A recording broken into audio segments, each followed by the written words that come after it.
Sa puso ng Samar, kung saan ang lunti ang kagubatan ay yumayakap sa mga lumang kabahayan at ang dagat ay humahalik sa baybayin na puno ng hiwaga. May isang bulong na kumalat na parang nakamamatay na ambon sa bawat dapit hapon.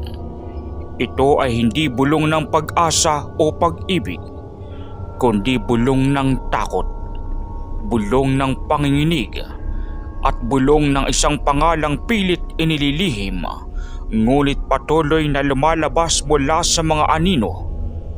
Ito ay si Mangkukulam, Yelena. Si Yelena ay hindi lamang isang simpleng mangkukulam. Sabi-sabi, siya ang pinakamakapangyarihan sa buong isla ng Samar. Isang nilalang na ang mga mata ay nagtatago ng libu-libong taon ng kaalaman sa itim na mahika. At ang mga kamay ay kayang humulma ng kapalaran at sumira ng buhay sa isang kisap mata lamang.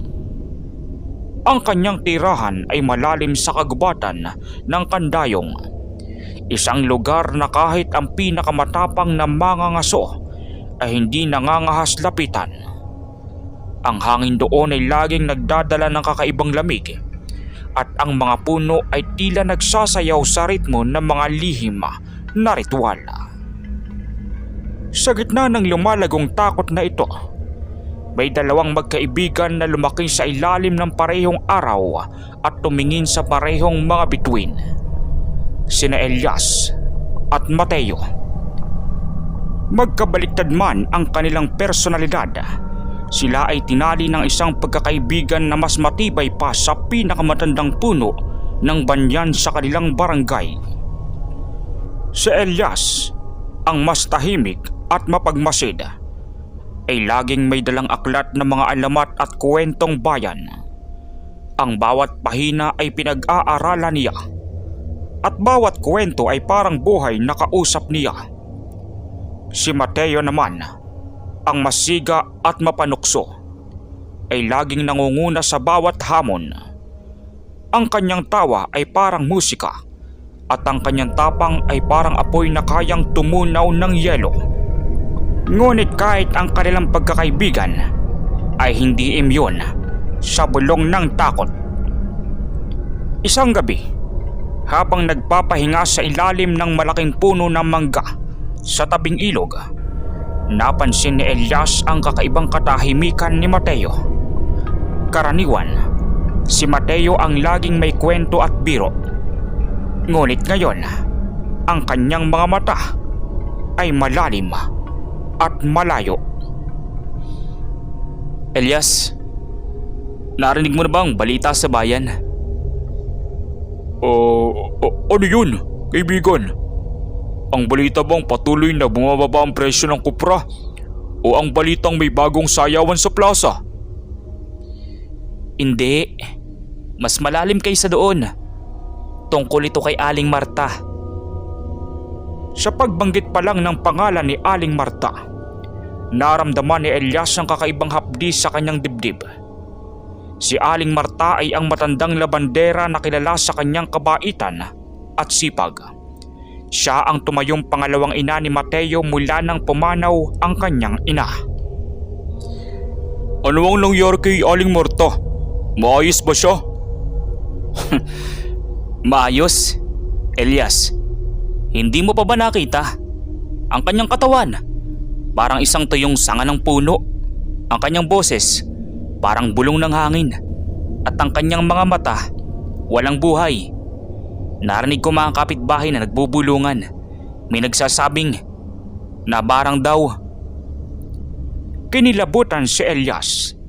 Ang salitang mambabarang ay parang tinig ng demonyo sa kanilang mga tenga. Ang lahat ng tao sa kanilang barangay ay mayroong kani-kanilang kwento tungkol sa mga biktima ng itim na mahika. Mga taong bigla na lang nagkasakit ng walang paliwanag. Mga taong namatay sa kakaibang paraan. Ngunit para mangyari ito kay Aling Marta. Mateo, hindi ka dapat basta maniwala sa mga bulong. Baka naman may sakit lang si Aling Marta. Nagpatingin na ba siya sa albularyo o sa doktor? Nagpatingin na sa lahat ng albularyo sa bayan at kahit sa doktor sa kabisera. Walang makapagpaliwanag sa kanyang sakit. At masama pa nito, bawat araw mas lalo siyang nangihina. Parang may kumukuha ng lakas niya, Elias. Parang may sumisipsip ng kanyang buhay. Ang tinig ni Mateo ay nanginginig sa galit at takot.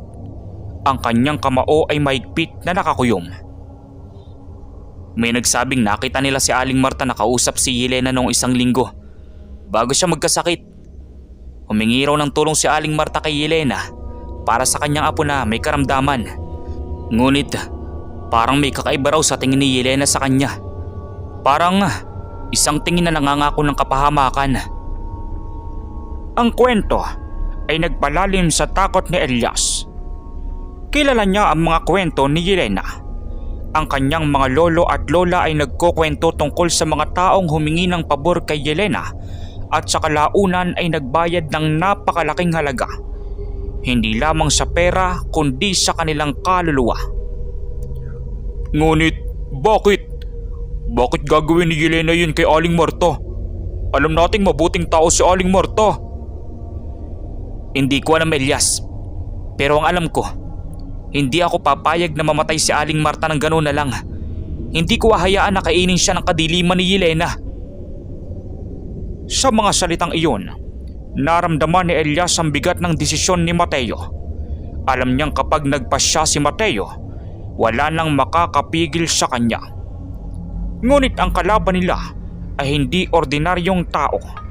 Ito ay si Yelena, ang mangkukulam at ang pinakamalakas na mangkukulam ng Samar. Ano ang plano mo, Mateo? Hindi tayo basta-basta pupunta sa tirahan ni Yelena. Alam nating delikado yun. Ang mga taong nagtangka ay hindi na nakabalik. Hindi ko pa alam, Elias. Pero may tiwala ako sa iyo. Ikaw ang laging may alam sa mga alamat at paraan. Kailangan natin ng paraan para labanan si Yelena. Kailangan natin ng proteksyon. Sa paglubog ng araw at sa pagdapo ng dilim sa kanilang barangay, ang takot ay lalong lumalim. Ngunit kasabay nito, isang apoy ng paglaban ang nagsimulang umusbong sa puso ng dalawang magkaibigan. Isang apoy na handang sumunog sa kadiliman, kahit na ang kapalit nito ay ang kanilang sariling buhay. Ang kanilang paglalakbay sa mga lihim ng Samar sa gitna ng panganib at mahika ay nagsisimula pa lamang. Sa paglipas ng gabi, ang mga bituin ay naging saksi sa pagtatalo ng pag-asa at pangamba sa puso ni Elias at Mateo. Ang imahe ni Aling Marta na nangihina at halos wala ng buhay ay patuloy na bumabagabag sa kanilang isipan. Ngunit sa halip na sumuko sa takot, lalo lamang nag-alab ang kanilang determinasyon. Alam nilang hindi sapat ang lakas ng loob lamang. Kailangan nila ng kaalaman at sandata upang harapin ng isang tulad ni Yelena. Kinabukasan, bago pa sumikat ng tuluyan ng araw, nagkita sina Elias at Mateo sa itinalaga nilang tagpuan. Sa ilalim pa rin ng punong mangga. Ang hangin ay malamig pa at ang mga hamog ay nakakapit pa sa mga dahon.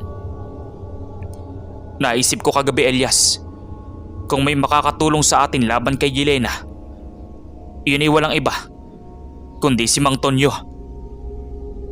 Nangunot ang noo ni Elias. Kilala niya si Mang Tonyo, ang matandang albularyo na nakatira sa kabila ng burol. Si Mang Tonyo ay bihirang makihalubilo sa mga tao sa barangay at may mga bulong-bulungan din tungkol sa kanya nakakaiba.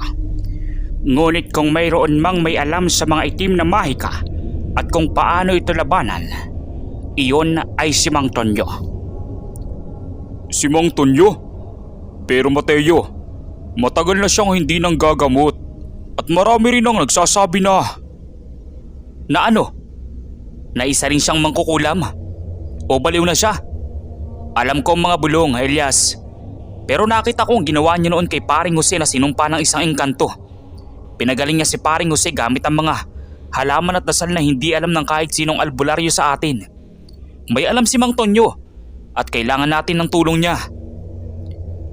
Wala nang nagawa si Elias kundi sumang-ayon. Ang sitwasyon ni Aling Marta ay apurahan at kahit anong posibilidad ay kailangan nilang subukan. Ang kanilang paglalakbay patungo sa tirahan ni Mang Tonyo ay hindi madali.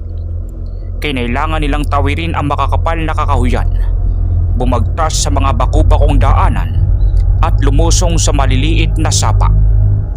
Sa bawat takbang, naramdaman ni Elias ang bigat ng kanilang misyon. Ang kalikasan mismo ay tila nagbabala sa kanila. Ang mga huni ng ibon ay kakaiba at ang mga anino ng mga puno ay tila may mga mata na nakatitig sa kanila. Pagdating nila sa dampa ni Mang Tonyo, isang payak na kubo na gawa sa pawid at kawayan, sinalubong sila ng katahimikan. Ang paligid ay puno ng mga nakasabit na halamang gamot na pinatutuyo at ang amoy ng insenso at lupa ay bumabalot sa hangin.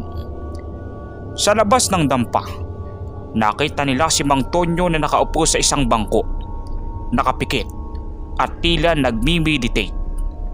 Ang kanyang buhok ay mahaba at puti at ang kanyang mukha ay puno ng kunot na tila nakita na ang lahat ng sekreto ng mundo. Mang Tonyo, magandang araw po. Dahan-dahang iminulat ni Mang Tonyo ang kanyang mga mata. Ang kanyang tingin ay matalim at tila bumubutas sa kanilang kaluluwa. Alam ko kung bakit kayo naririto, mga binata.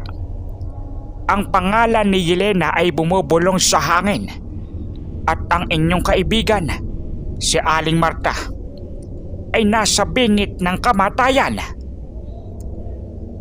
Nagulat sina Elias at Mateo sa kanyang kaalaman. Paano niya lalaman ang lahat ng ito? Mang Tonyo, paano niyo po nalaman? Ang mga lihim ng mundo ay hindi maaaring itago sa mga taong marunong makinig. Ang kalikasan mismo ang bumubulong ng mga katotohanan at ang kapangyarihan ni Yelena ay hindi madaling itago. Kaya po kami naririto, Mang Tonyo. Gusto naming labanan si Yelena. Gusto naming iligtas si Aling Marta. Tutulungan po ba ninyo kami? Tinitigan ni Mang Tonyo ang dalawa ng matagal na tila sinusuri ang bawat hibla ng kanilang pagkatao. Ang inyong misyon ay delikado. Si Yelena ay hindi ordinaryong kalaban. Ang kanyang kapangyarihan ay nagmumula sa malalim na kaalaman at madilim na ritual. Marami ang nagtangka. Marami ang nabigo. Marami ang namatay.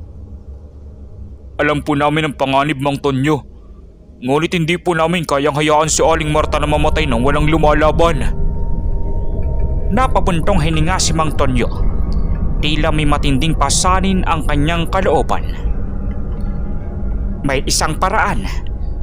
Ngunit ito ay paraan na mangangailangan ng malaking sakripisyo at tapang na higit pa sa inyong naiisip. Hindi lamang ito paglaban sa itim na mahika, kundi paglaban din sa inyong sariling takot. Sa mga salitang iyon, naramdaman ni Elias at Mateo ang bigat ng kanilang desisyon. Ngunit wala na silang atrasan. Para kay Aling Marta, handa silang gawin ang lahat. Ano po iyon, Mang Tonyo? Ano man po ang kailangan, gagawin namin. Ang kapangyarihan ni Yelena ay nagmumula sa isang sinaunang anting-anting. Ang pusong bato ng Kandayong. Ito ay isang anting-anting na nabuo mula sa mga lihim na kagubatan at mga dasal ng mga sinaunang mambabarang. Kapag hawak niya ito, halos walang makakatalo sa kanya. Kailangan niyong kunin ito. Ngunit upang magawa iyon, kailangan niyong makapasok sa kanyang tirahan.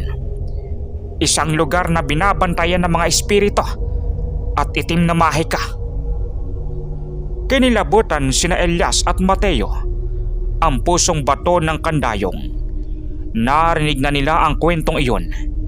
Ito ang pinagmulan ng walang hanggang kapangyarihan ni Yelena. Ngunit paano po namin gagawin iyon, Mang Tonyo? Wala po kaming kaalam-alam sa mga ganong bagay. Huwag kayong mag-alala. Hindi ko kayo hahayaan na walang kalaban-laban. Tuturuan ko kayo ng mga sinaunang dasal at mga paraan upang maprotektahan ng inyong sarili sa itim na mahika. Bibigyan ko rin kayo ng mga gamit na makakatulong sa inyo. Ngunit ang pinakamahalaga, kailangan ninyong maniwala sa inyong sarili at sa kapangyarihan ng inyong pagkakaibigan. Ang pagkakaisa ninyo ang magiging pinakamatibay ninyong kalasag. Sa sumunod na mga araw at gabi, si Elias at Mateo ay sumailalim sa matinding pagsasanay sa ilalim ni Mang Tonyo. Tinuruan sila ni Mang Tonyo ng mga dasal na nakakapagtaboy ng masasamang espiritu.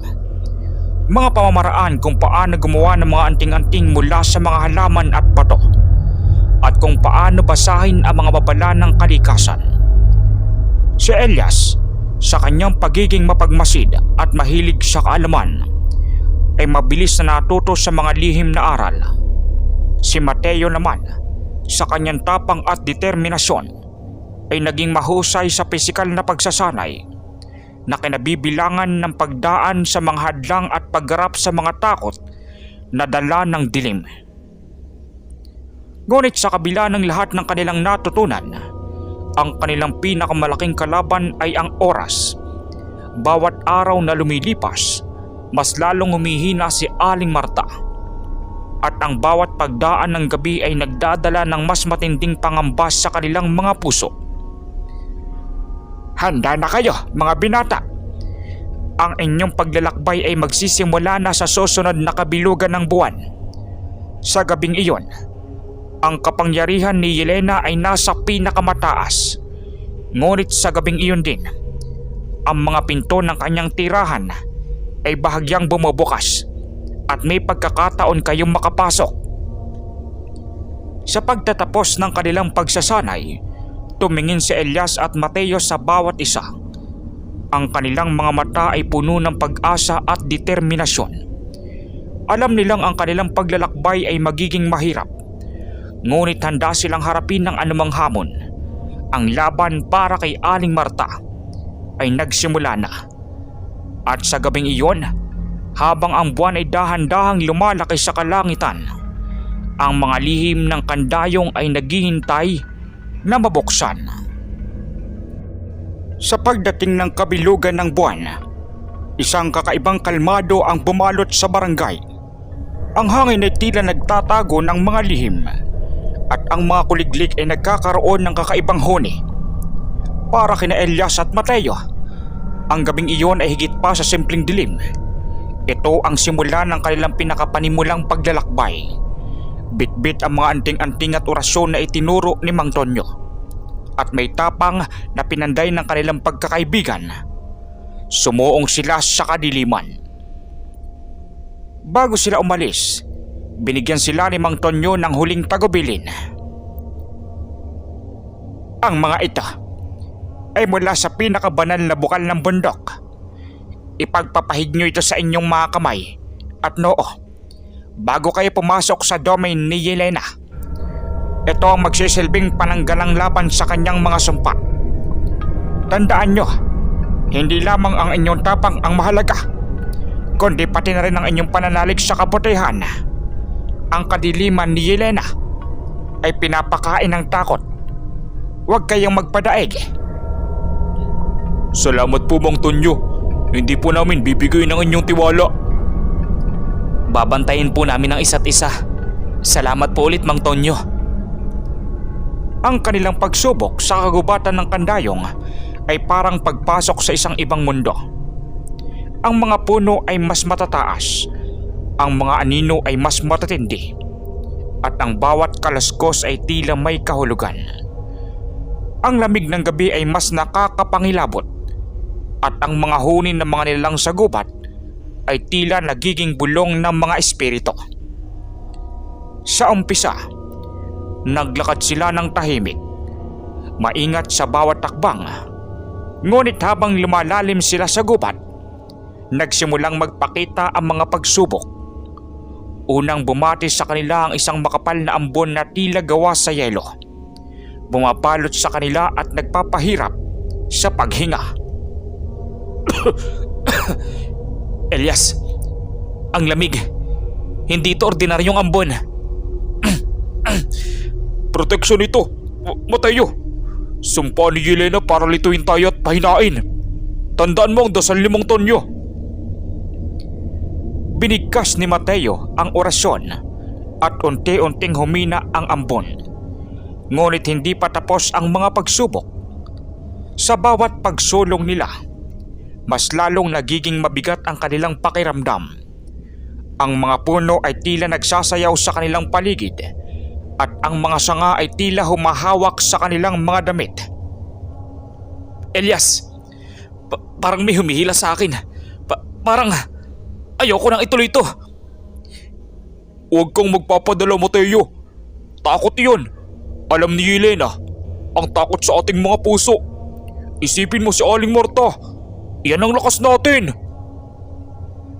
Ang mga salita ni Elias ay tila nagbigay ng panibagong lakas kay Mateo. Pinikit niya ang kanyang mga mata. Huminga ng malalim at muling binigkas ang orasyon. Sa kanyang pagdilat, ang gubat ay tila bumalik sa dati nitong kaayusan. Ang mga puno ay nanatili sa kanilang pwesto at ang mga sanga ay hindi na tila humihila. Ngunit ang pinakamapanganib na pagsubok ay dumating nang marinig nila ang mga boses. Mga boses ng mga taong mahal nila. Tinatawag sila. Nagmamakaawa na bumalik. Narinig ni Elias ang tinig ng kanyang yumaong ina. Sinasabing mag-ingat siya at huwag sumuong sa kapahamakan. Narinig ni Mateo ang boses ni Aling Marta. Sinasabing wala na siyang pag-asa at dapat na lamang silang bumalik upang hindi madamay. Mateo, pakinggan mo. Ang nanay ko. Sinusubukan tayong lokohin ni Yelena. Hindi tunay ang mga boses na yon. Pero Elias, ang boses ni Aling Marta, parang totoo. Baka nga wala na tayong magagawa. Baka nga dapat na lang tayong bumalik. Hindi. Ito ang pinakamalaking pagsubok sa ating loob.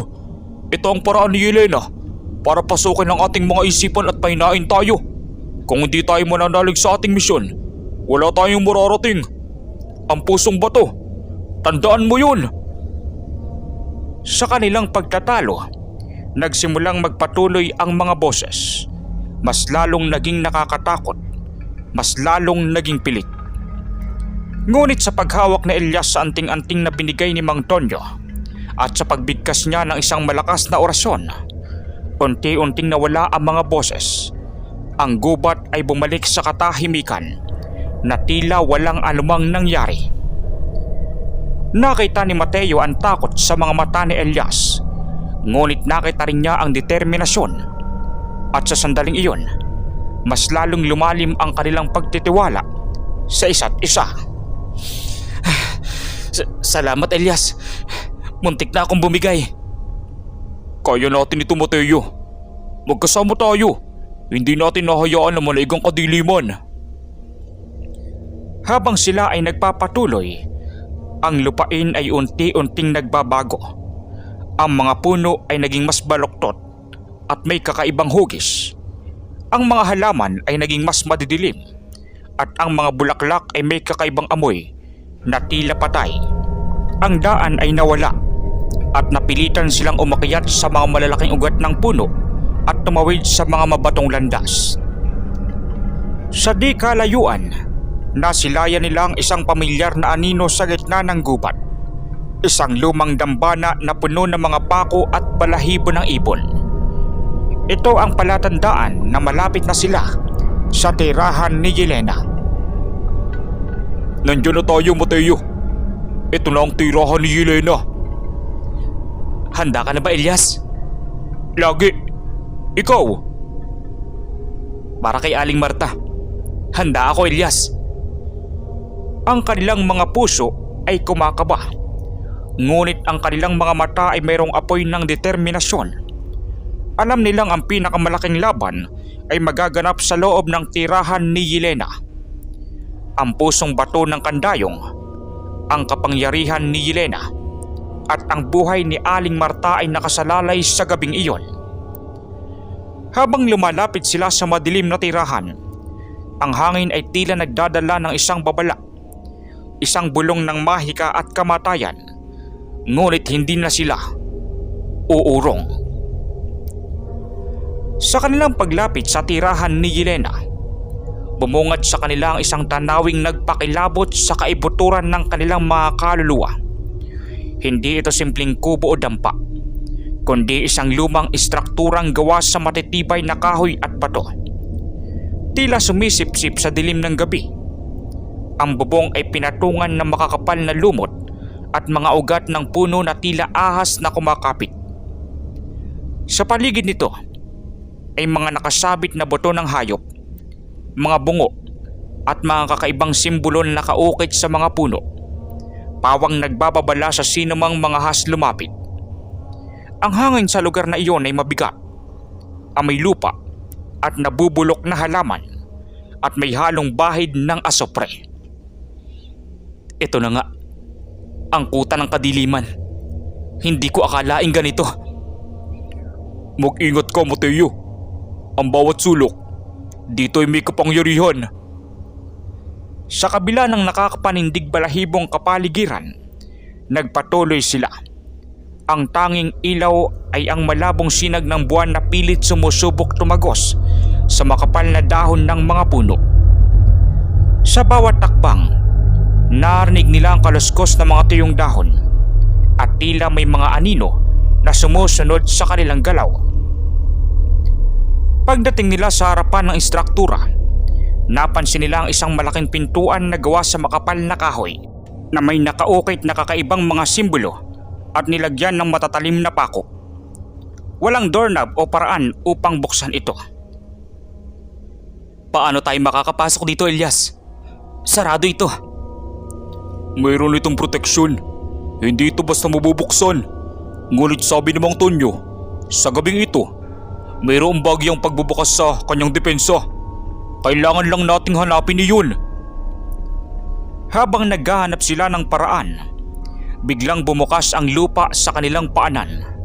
Isang malalim na hukay ang lumitaw. At mula doon ay lumabas ang mga kamay na gawa sa lupa at ugat ng puno.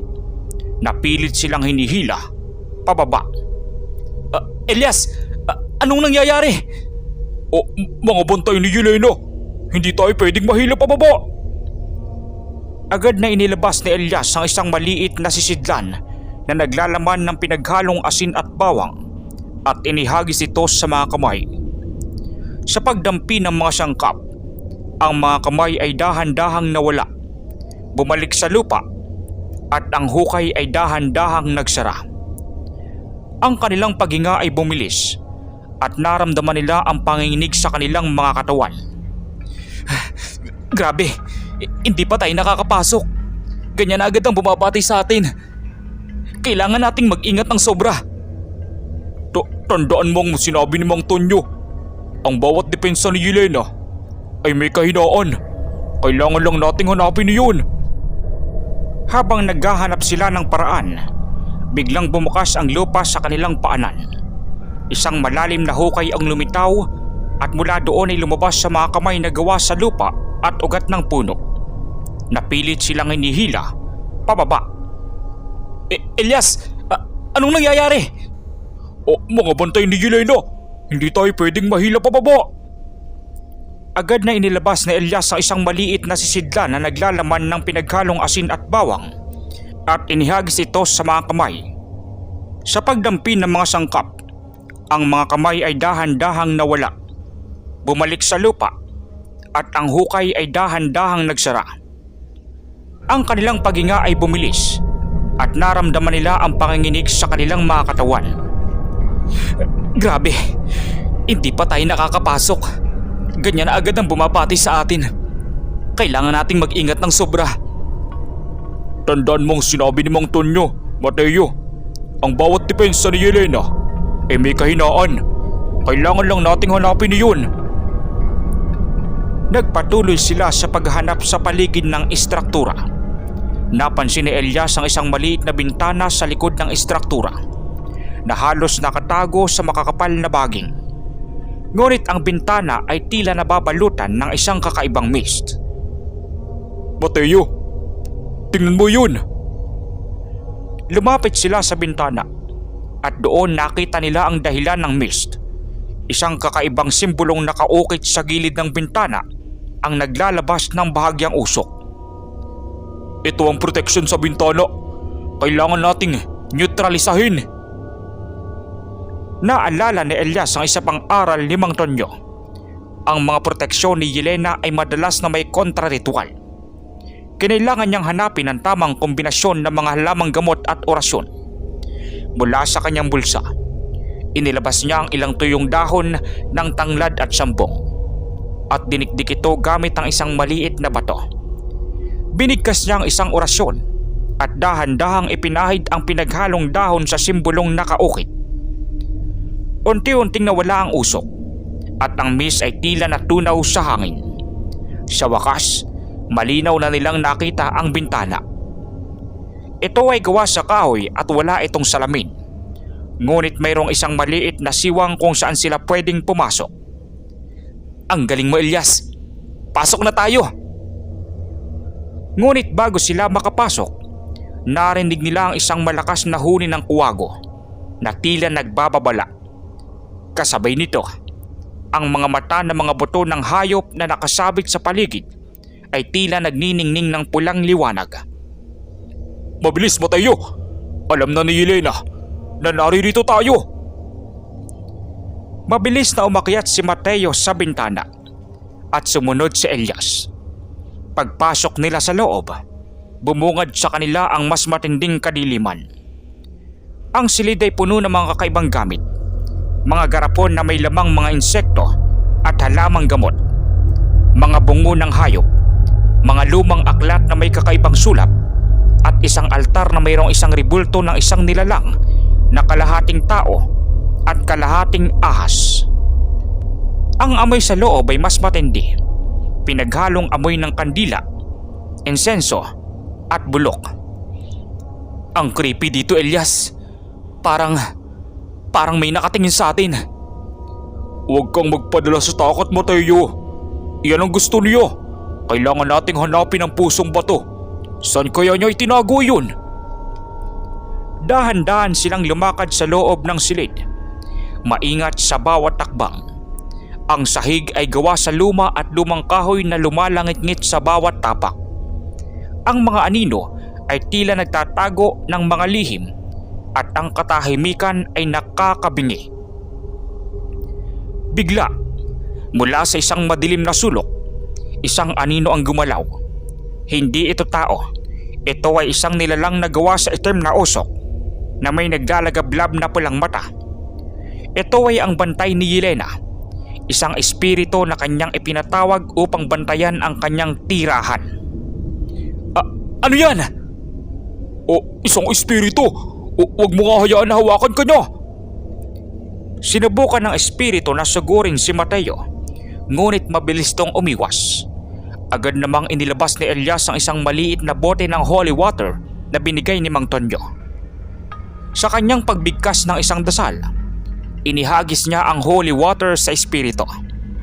Sa pagdampi ng holy water, ang espiritu ay nagsimulang umusok at may alimpoyo na tila nasusunog. Umalingaw-ngaw ang isang napakalakas na sigaw at dahan-dahan itong nawala sa hangin. Muntik na yun, Elias. Kailangan nating magmadali. Sa kanilang patuloy na paghahanap, napansin ni Elias ang isang maliit na plataporma sa gitna ng silid na mayroong isang telang kulay itim na nakatakip. Tila mayroong isang bagay na nakalagay sa ilalim nito. Mateo, tingnan mo ito. Dahan-dahan nilang hinawi ang tela. Sa ilalim nito, nakita nilang isang maliit na pedestal. at sa ibabaw nito ay nakalagay ang isang bagay na naglalabas ng kakaibang liwanag. Ito ay hindi isang bato, kundi isang kristal na mayroong kulay pulang dugo at tila mayroong sariling buhay. Nagliliyab ito ng isang madilim na enerhiya at tila bumubulong ng mga lihim na salita. Ito ang pusong bato ng Kandayong.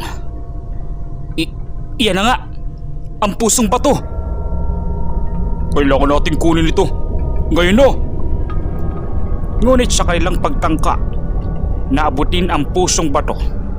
Narinig nila ang isang malakas na tawa. Isang tawa na puno ng kadiliman at pagmamay-ari. Mula sa likod ng altar, unti-unting lumabas ang isang matandang babae. Ang kanyang buhok ay puti at magulo. Ang kanyang mga mata ay nagliliyab sa isang kakaibang liwanag. At ang kanyang mukha ay puno ng punot at marka ng mga ritual. Siya si Yelena, ang mambabarang ng Samar. Akala nyo ba'y ganoon lang kadali ang pagnanakaw sa akin? Mga bata, hindi nyo alam kung sino ang kinakalaban nyo. Ang paghaharap ng kanilang inasahan ay nagsimula na. At sa loob ng kuta ng kadiliman, sa gitna ng mga itim na mahika at sinaunang ritual, ang laban para sa buhay ni Aling Marta ay haharapin nina Elias at Mateo. Ang paglabas ni Yelena ay nagpabigat sa hangin na tila nilamon nito ang lahat ng liwanag. Ang kanyang presensya ay nagdulot ng lamig na bumalot sa buong silid at ang kanyang mga mata ay nanilisik na parang nagbabagang uling. Ang kanyang tawa ay umalingaw-ngaw, puno ng panunuya at kapangyarihan. Mga walang muwang na bata, akala nyo ba'y kaya nyong hamunin ang isang tulad ko? Ang malibu-libong taon ng kaalaman, ang mga ritual na pinanday sa dugo at pawis, ang kapangyarihang dumadaloy sa aking mga ugat. Ano ang may pagmamalaki nyo laban sa akin? Hindi mo kami matatakot, Yelena. Hindi kami uwi hanggat hindi namin nakukuha ang pusong bato at mailigtas si Aling Marta. Aling Marta, ang matandang labandera. Akala nyo ba'y mahalaga ang kanyang buhay sa akin? Siya ay isa lamang instrumento, isang maliit na buhangin sa aking kamay. At ang pusong bato, hindi nyo ito makukuha. Ito ang aking buhay at ang aking kapangyarihan. Sa isang iglap, itinaas ni Yelena ang kanyang kamay at mula sa kanyang mga daliri ay bumuga ang itim na usok. Ang usok ay naghugis, naging matutulis na tinik na sumugod kina Elias at Mateo. Proteksyon! Agad na inilabas ni Elias ang isang maliit na kahoy na may nakaukit na simbolo at ibinato ito sa tinik. Sa pagdampi ng kahoy, ang mga tinik ay naging abo. Ngunit ang pwersa ng pagsabog ay nagpatalsik sa kanila pabalik. May natutunan kayo sa matandang albularyo, hindi ba? Ngunit ang mga aral niya ay luma na at ang aking mahika ay patuloy na lumalago. Muling itinaas ni Yelena ang kanyang mga kamay at ang mga ilaw sa silid ay nagsimulang magpakurap-kurap. Ang mga anino ay humaba at mula sa mga dingding ay lumabas ang mga nilalang na gawa sa dilim. Ang mga nilalang na ito ay may mga matatalim na kuko at ngipin at ang kanilang mga mata ay nagliliyab sa pula. Ano yan, Elias? Mga anino ni Yelena, huwag mo nga hayaan na hawakan kanila. Sumugod ang mga anino kay Mateo. Mabilis itong umiwas. Sinisipa at sinasaksak ang mga anino gamit ang kanyang itak na binasbasan ni Mang Tonyo. Ngunit ang mga anino ay parang usok. Sa bawat pagtama niya, agad itong bumabalik at muling sumusugod. Samantala, inilabas ni Elias ang kanyang aklat ng mga orasyon. Binuklat niya ito ng mabilis at binigkas ang isang sinaunang dasal. Sa bawat salita niya, ang liwanag na nagmumula sa kanyang mga kamay ay lumalakas at unti-unting napipigilan ang paglapit ng mga anino. Baliw! Walang saysay ang inyong mga dasal. Ang kadiliman ay mas makapangyarihan kaysa sa inyong pananalig. Sa gitna ng labanan, nakita ni Elias ang pusong bato na patuloy na nagliliyab sa pedestal. Alam niyang ito ang susi. Kailangan nilang makuha ito. Mateo, ang pusong bato! Kailangan nating makuha yun! Paano? Ang dami nila! Sa isang sandali ng inspirasyon, naalala ni Elias ang isang aral ni Mang Tonyo. Ang mahika ni Yelena ay pinapakain ng kanyang kapangyarihan at ang kanyang kapangyarihan ay nagmumula sa pusong bato. Kapag nawala ang pusong bato, mawawala rin ang kanyang lakas. Napaibig si Elias. Ang tanging paraan ay iyon. Kailangan nilang maging mabilis. Distraction, Mateo! Abutin ko ang pusong bato! Tumango si Mateo. Sa isang matinding galaw, sumigaw siya at bumuo ng isang malakas na sipa na nagpatalsik sa ilang anino. Ginawa niyang pagkakataon iyon upang tumakbo patungo sa pedestal kung saan nakalagay ang pusong bato. Hindi! Huwag kang lalapit sa aking kapangyarihan! Naglabas si Yelena ng isang napakalakas na enerhiya na nagpatalsik kay Elias. Ngunit si Elias ay matibay. Gumulong siya at muling tumayo. Patuloy na tumakbo patungo sa pusong bato. Mapangahas! Ngayon, mararamdaman mo ang buong galit ng mambabarang ng Samar! Sa kanyang galit, inilabas ni Yelena ang pinakamadilim niyang mahika. Ang silid ay nagsimulang umalog at ang mga gamit ay lumipad sa ere. Ang mga anino ay naging mas malalaki at mas malalakas at muling sumugod kay Mateo. Hindi mo kami matatalo, Yelena! Hindi namin nahayaan na mamatay si Aling Marta! Habang nakikipaglaban si Mateo sa mga anino, si Elias ay nakalapit na sa pedestal. Ngunit sa kanyang pag-abot sa pusong bato, naramdaman niya ang matinding init na tila susunugin ang kanyang kamay. Ang pusong bato ay tila may sariling depensa. Naalala niya ang sinabi ni Mang Tonyo. Hindi lamang tapang ang kailangan, kundi pananalig sa kabutihan. Sa ngalan ng kabutihan, sa ngalan ng buhay, sa ngalan ng pag-asa, iligtas mo kami sa kadiliman. Sa kanyang pagbigkas ng dasal, naramdaman niya ang isang kakaibang lakas na dumadaloy sa kanyang katawan. Nagkaroon siya ng isang munting kapangyarihan na tila nagmumula sa pusong bato mismo. Sa pagbigkas niya ng huling salita, hinawakan niya ang pusong bato. Sa paghawak niya sa pusong bato, isang napakalakas na liwanag ang bumuga mula dito.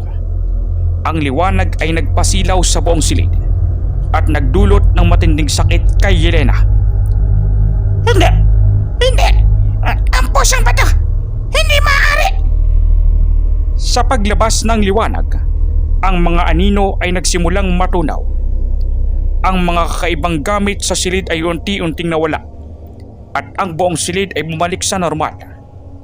Ang itim na usok na bumabalot kay Yelena ay unti-unting nawala at ang kanyang mga mata ay nawala ng apoy.